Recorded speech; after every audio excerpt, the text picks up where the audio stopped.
oxu, universitetə gir, ondan sonra hər şey olacaq. Sən oxumağın yəni bitəcək də sanki. Ortada bir görəsən, bir tanıtım.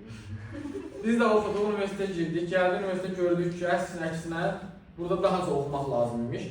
Amma biz psixoloji cəhətdən ona hazır deyilik artıq. Biz özümüzü fokuslamışıq nə yəni? Universitetdə gedəcəm, deyəcəm, biləcəm, gezəcəm, nə bilim, istirahət edəcəm. Buna fokuslamışıq özümüzü. Və nəticədə gəlirik biz artıq universitetdə o həmin potensialımız var idisə belə onu ortaya qoya bilməyəcək.